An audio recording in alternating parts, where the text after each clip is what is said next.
अस्सलाम वालेकुम। क्या हाल है आप लोग सबका? उम्मीद है कि सब लोग खैरियत से होंगे, मज़े में होंगे। लास्ट व्लॉग में मैंने आपको शामी कबाब की रेसिपी बताई थी और उसका जो मिक्सचर है वो तकरीबन तैयार हो गया था। बस उसमें मुझे बाकी कच्ची प्याज काट के डालनी थी और कुछ ऊपर से जो मसाले थे वो रह गए थे और उनको कबाब बना करके फ्रीज़ करना रह गया था।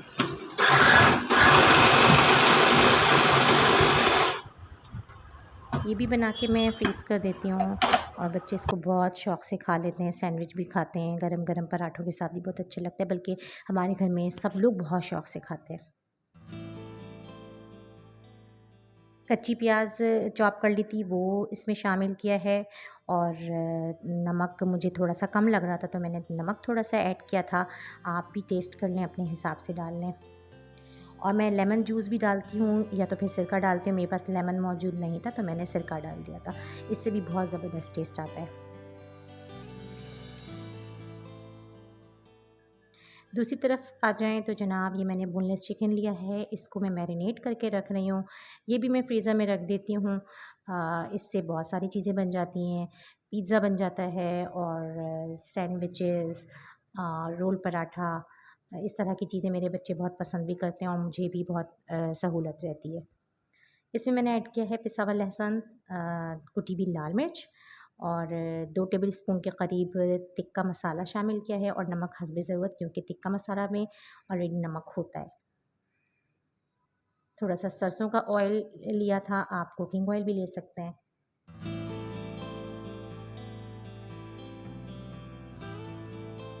बस इसको अच्छी तरह से मिक्स करके मैंने तकरीबन आधे घंटे के लिए मैरिनेट करने के लिए रख दिया था। उसके बाद फिर चूल्हे पर चढ़ा दिया था और चिकन तो फटाफट हो जाती है। तो बस ये तकरीबन 15-20 मिनट में डन हो गया था। कुकिंग का सारा काम तकरीबन ख़त्म हो गया था, तो मैंने सोचा कि अब मैं चूल्हे को भी क्लीन कर देती हूँ।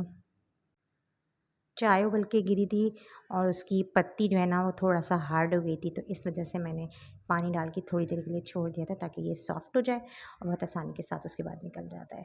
और सिंपल सा है, मैं कोई स्टोव क्लीनर वगैरह यूज़ नहीं करती बल्कि सिंपल सा कोई भी डिश वॉशर लेके उसी से साफ़ कर देती हूँ और जो तार होता है बर्तन धोने का, उससे बहुत अच्छी तरह से क्लीन हो जाता है।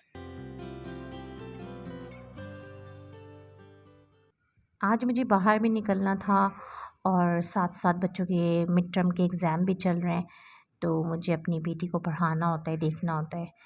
तो इस वजह से थोड़ा-सा प्लान कर लेती हूँ कि अगर मुझे बाहर जाना है तो मुझे किस टाइम पे निकलना है, क्या करना है।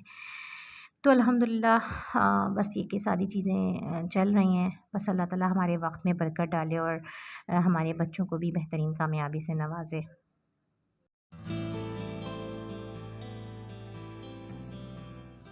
आजकल तो तमाम स्कूलों में एग्ज़ाम चल रहे हैं। सभी माएँ भी मसरूफ़ हैं और बच्चे तो हैं ही मसरूफ़। बल्कि छोटे बच्चे अगर देखा जाए तो उनके उनका इम्तिहान कम और उनकी माँओं का इम्तिहान ज़्यादा होता है। क्योंकि ऑब्वियस सी बात है, छोटे बच्चों को लेकर के बैठना पड़ता है, वो खुद से पढ़ाई नहीं करते हैं। तो मुझे भी अपनी बेटी को पढ़ाना होता है, उसकी जो है ना वो स्टडीज़ को देखना होता है, उनकी इस हेल्प करनी होती है। तो बस ये कि इस तरह साथ-साथ पढ़ाई भी चल रही होती है और हम बाकी चीज़ें भी चल रही होती हैं। अच्छा, किचन में 2 दिन से ज़रा ज़्यादा ही काम हो रहा था, तो मुझे ये मशीन मैंने कल निकाली थी और मुझे पता था कि इसका आने वाले कल में भी काम है, तो मैंने इसको साफ़ किए बगैर रखा हुआ था कि दूसरे दिन भी काम निपटा के फिर इसको एक ही दफ़ा साफ़ करके रखूँगी। तो बस वो आज दिन बन गया, मौका आ गया, मेरा काम कंप्लीट हो गया, तो फिर मैंने इसको साफ़ कर लिया था।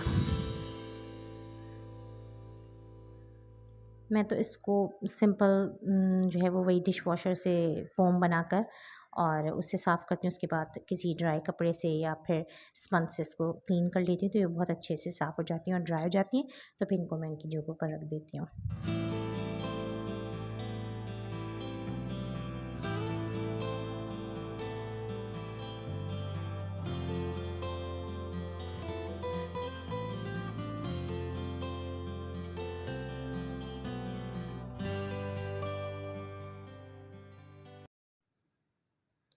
रात के खाने के लिए मुझे आलू गोश्त का सालन बनाना था, तो उसी के लिए मैंने ये गोश्त निकाला था और इनको 2 हिस्सों में तक़सीम किया था क्योंकि मुझे बहुत ज़्यादा लग रहा था। तो आधा निकाल के मैंने वापस फ्रीज़र में डाल दिया था और बाकी आधा जो है वो पकाने के लिए रख दिया था। हमारे घर में बीफ जो है वो ज़्यादातर कीमा या तो फिर कबाब की फ़ॉर्म में शौक़ से खाया जाता है। और ये चिकन तैयार होंगे, इसको मैंने एक बॉक्स में निकाल के इसको भी फ्रीज़ कर दिया था। दूसरी तरफ शामी कबाब भी फ्रीज़ हो गए।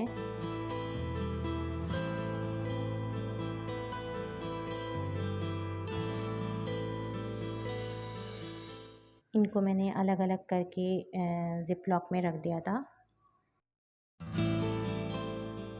और जो बाकी थोड़े से रह गए थे जो इसमें आए नहीं, तो फिर मैंने उनको अलग से रखा। ये बंद करने की कोशिश करी थी लेकिन आखिर में मैंने एक थोड़ी-सी जगह बची थी उसमें ज़बरदस्ती एक कबाब डाल दिया था जिसकी वजह से ये बंद होने से इनकार कर रहा था। तो मैंने कहा चलो बस ऐसे ही रख देते हैं। रोज़ तो तकरीबन कबाब इस्तेमाल होते हैं, तो फिर ये एक वक़्त इस्तेमाल होने के बाद बैग बंद हो जाएगा।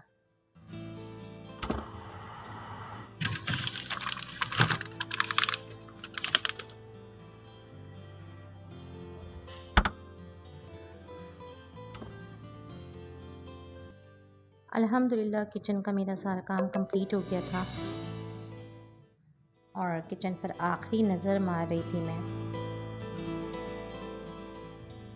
और मेरे किचन में ये खिड़की है बड़ी ज़बरदस्त सी, जिससे बहुत प्यारा व्यू नज़र आता है।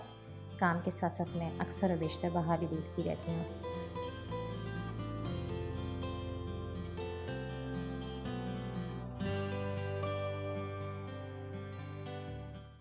ये मैं आपको दूसरे कमरे की खिड़की से दिखा रही हूँ।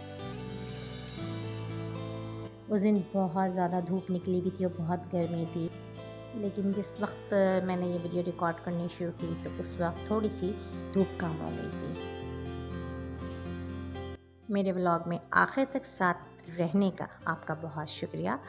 आपसे गुजारिश है कि मेरा चैनल सब्सक्राइब करें और इंशाल्लाह मिलते हैं नेक्स्ट वीडियो में। तब तक के लिए अल्लाह हाफ़िज़।